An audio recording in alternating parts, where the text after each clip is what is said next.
Was Jesus the only Son of God? And what does the second coming of Christ mean? Which many people on our planet seem to be looking forward to, pinning their hopes for a better life on earth on this particular event. So they are waiting for Jesus to come a second time in his Christ-like attire and correct this world. Reward the righteous and punish the unrighteous. Is this really the case? Let's try to figure it out in order. The first and important understanding is that Jesus came to accomplish a very difficult task, to pave the way for Christhood on this planet. He fulfilled this mission with honor, as a result of which many were able to follow his path.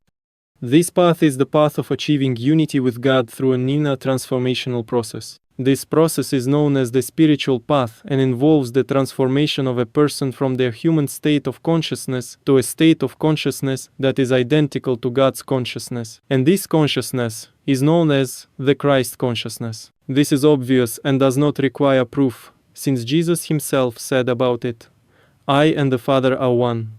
Contrary to what many Christians believe, Jesus did not come to create another religion, the only correct or true religion. Jesus came to set an example of a path where there is a beginning and where there is a purpose to the path. And, as mentioned above, this is a path of transformation, changes that occur inside a person, where he gradually, step by step, makes his progress, the growth of consciousness, as a result of which he takes off human consciousness and puts on the consciousness of Christ, which must be found in order to achieve unity with God. But why is all this necessary?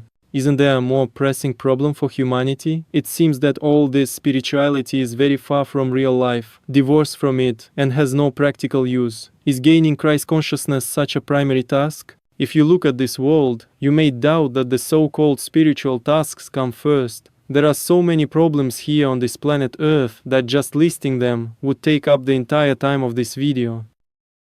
Let's first put this planet in order in some small way, and only then let's deal with the spiritual issues of growth and development and the achievement of God, after all. Well, this idea shows how everything is turned upside down here, and how many false ideas literally permeate the entire atmosphere of our life on this planet.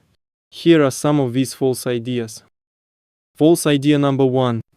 Jesus is the only Son of God, the only begotten, as they say. That is, the only one born of God, and is the Son of God. The truth is that Jesus was not, and is not the only Son of God. Everyone is born in the image and likeness of God, and is the son or daughter of God. The fire of God burns in the heart of every son and daughter of God, in the form of a spiritual fire known as the threefold flame of God's love, power, and wisdom. False idea number 2. Jesus came to create a true religion, and therefore, in order to be saved, you must believe in Jesus, fulfill religious tenets based on church doctrines, lead a righteous lifestyle as a decent person, and you will reach paradise at the end of your life. The truth is that Jesus came to pave the way that leads a person to inner change and ultimately to unity with God. What Jesus himself achieved. This process is called the spiritual path. This is the path of gaining Christ consciousness under the guidance of a teacher, and within the framework of a teacher-student relationship. False idea number 3.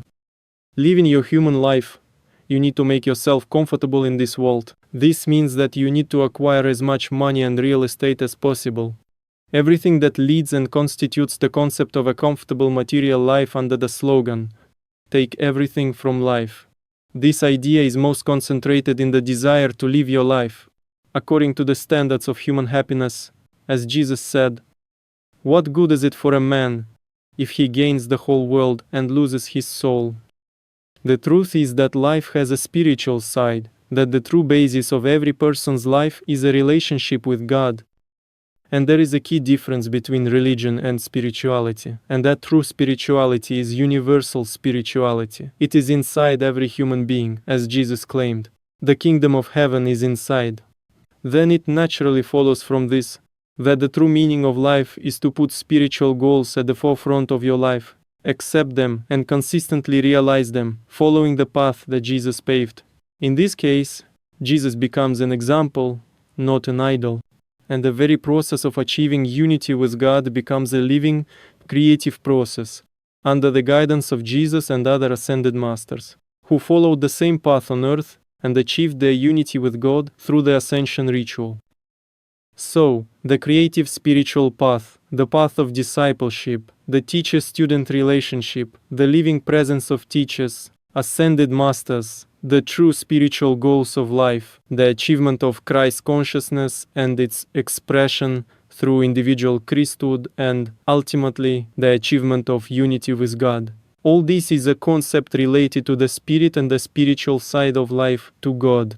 The Christ consciousness is perhaps the most mysterious thing on the planet, and at the same time, one of the most confusing and contradictory phenomena. On the one hand, people look at Jesus and remember that he said, "He who believes in me, the works that I do, he will do, and more of them will do, because I am going to my Father." That is, Jesus is directly saying that the works that he has done are not the limit, and that everyone can, under certain conditions, do the same thing that he has done, and even more so can create.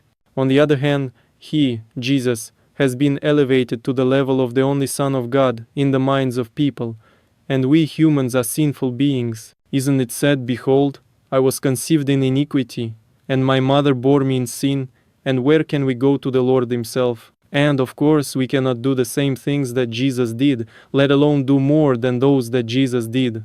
In this way, everyone creates an insurmountable distance within themselves, between themselves and Jesus, between their level of consciousness and the consciousness of Christ that Jesus demonstrated. In addition, each person also creates a different distance between himself, as a sinful being, and the only Son of God, who is Jesus. The way out of these and many other contradictions, false ideas and doctrines that literally entangle people on this planet, as if someone deliberately confused everything so that there was no way to figure it out, is to go inside your heart, again, as Jesus taught, and already in this heart receive comprehensive answers to the spiritual questions of existence.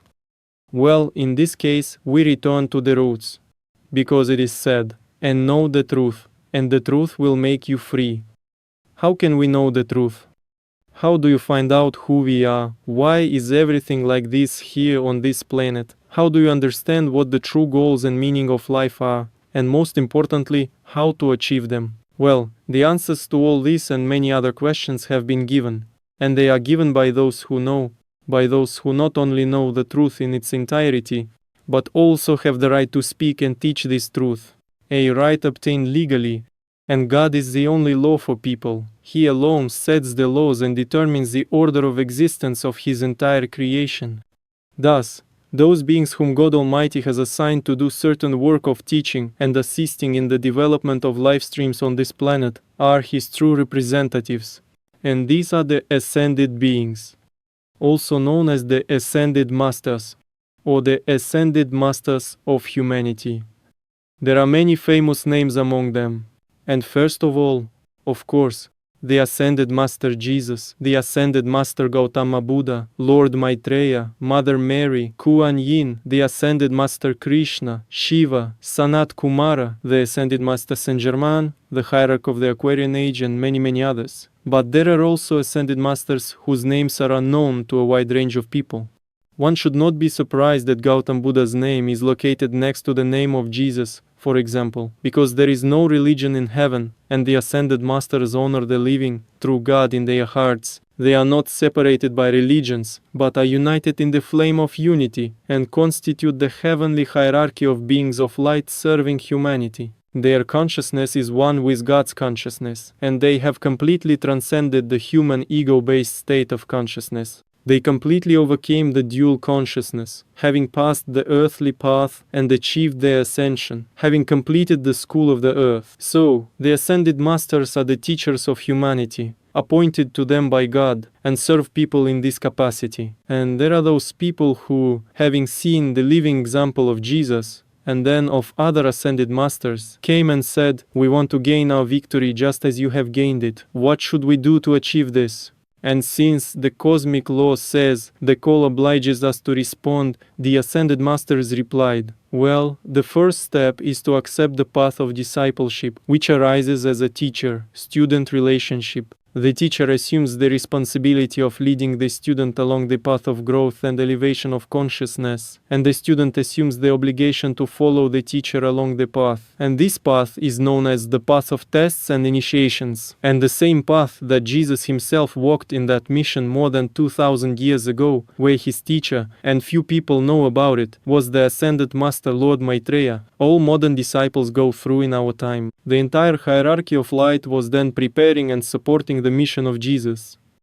And as it was then, so it is happening now. The ascended masters, who make up the hierarchy of light, patronize and support modern spiritual seekers, people of the path, and students on the path. For it is said, "What one could do, all can do." And this is known as the law of one. Thus, everything falls into place when we begin to understand that everything stems from consciousness. This means that all the problems that humanity has today, in fact, stem from the consciousness of this humanity. And so, in another way, we can say that humanity itself is besieging all those problems that it later encounters, and is trying its best to solve and overcome them. Therefore, the idea is, let's put a little order on the planet, and then turn around to work on ourselves. Let's engage in spiritual growth. This idea is false, because as you now understand, it will never be possible to restore order from the state of consciousness that besets problems. First, you need to get rid of this consciousness to gain another consciousness, a higher consciousness, because consciousness is primary and it creates. And an example was given, there is the consciousness of Christ. There are those who realize this and rolling up their sleeves began to rise in their consciousness, to realize their uncompromising growth, reaching the same consciousness that Jesus achieved, the consciousness of Christ. For these disciples all over the planet, the goal of achieving unity with God through an inner spiritual process of transformation and growth under the guidance of the ascended masters has become a real, not a distant prospect. They rejected the idea of their sinful nature and recognized themselves as sons and daughters of God, just as Jesus did. Achieving Christ consciousness became a real goal for them, and Jesus ceased to be an idol for them, but became a living example. They wanted to come in direct contact with Him through their hearts and get to know Him personally. This path has not been easy for everyone and has spanned many incarnations, and now they had reached their peak when they were ready to say the same thing as Jesus. I am the living Christ.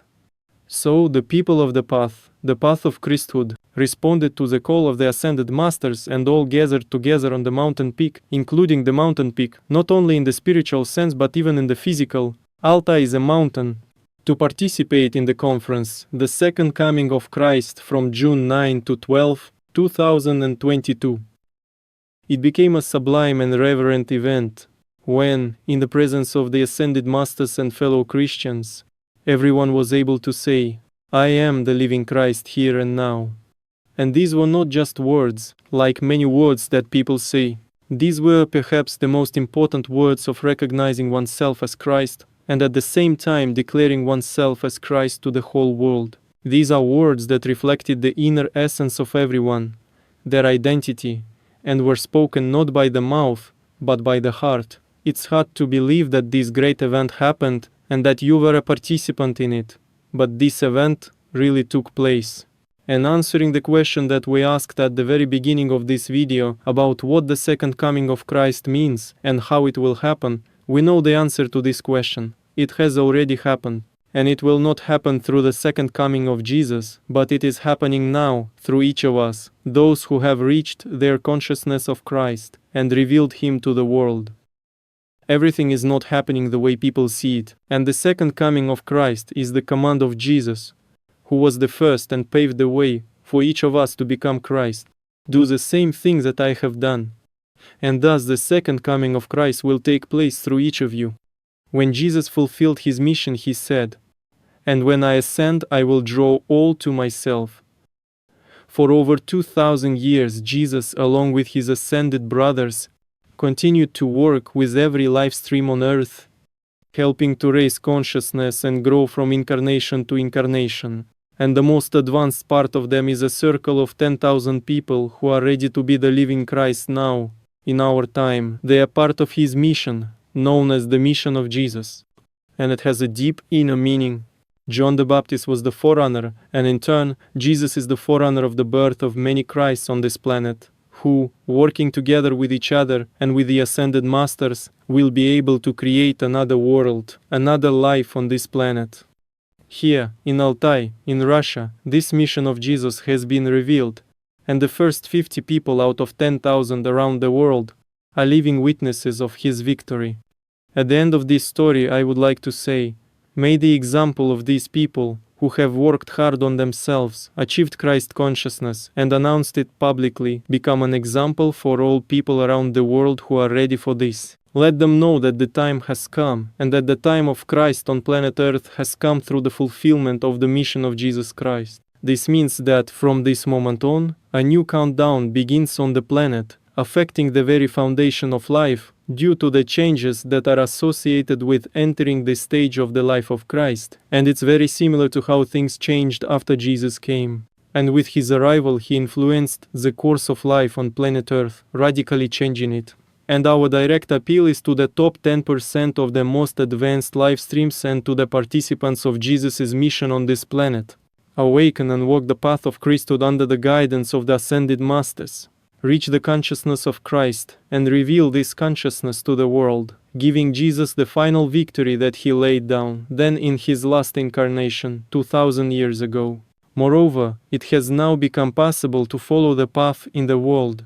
That is, you can walk the path where you live, without leaving the world, as it has been for centuries. Become the living Christ and remember the law of one. What one person could do, everyone can do.